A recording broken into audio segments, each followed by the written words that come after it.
Wow, củ tà bá luôn ha.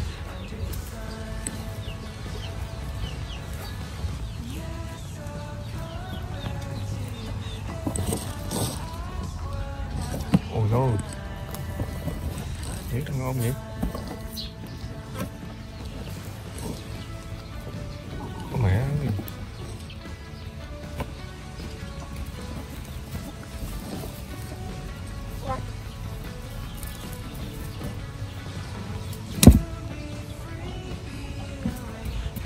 Trời ơi, con chơi thiệt ta. Còn nữa không?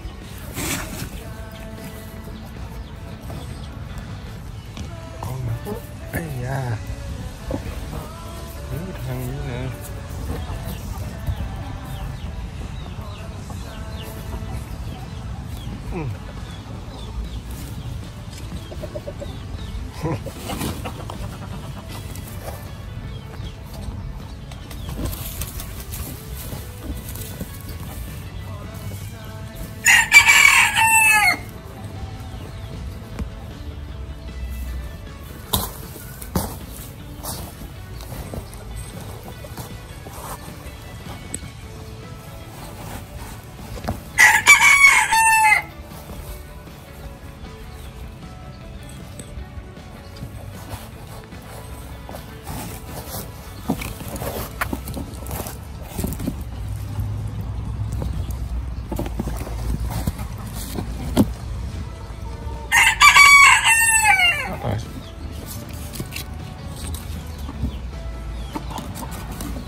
Vậy thì cũng được.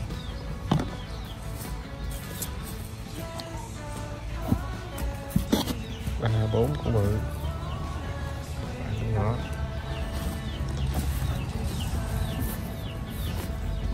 Về tắt, nếu về tắt và có mấy cái bụi này đây cũng được rồi. Đây nó có một cái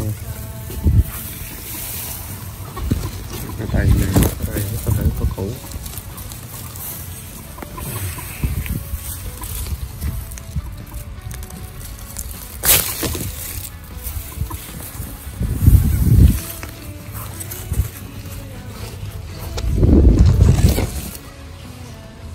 Wow, đây đó một củ.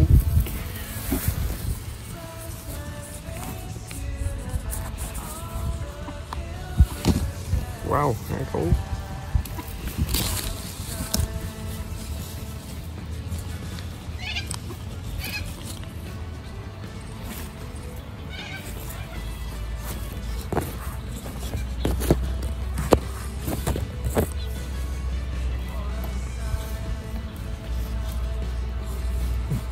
Củ.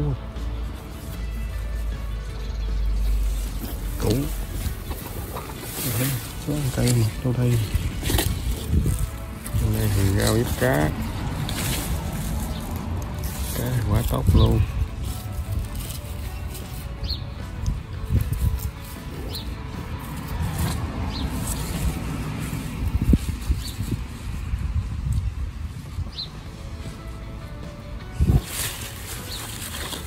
Hình con tay củ. Mốt mình phải lại. Là 2 tháng nữa hết à.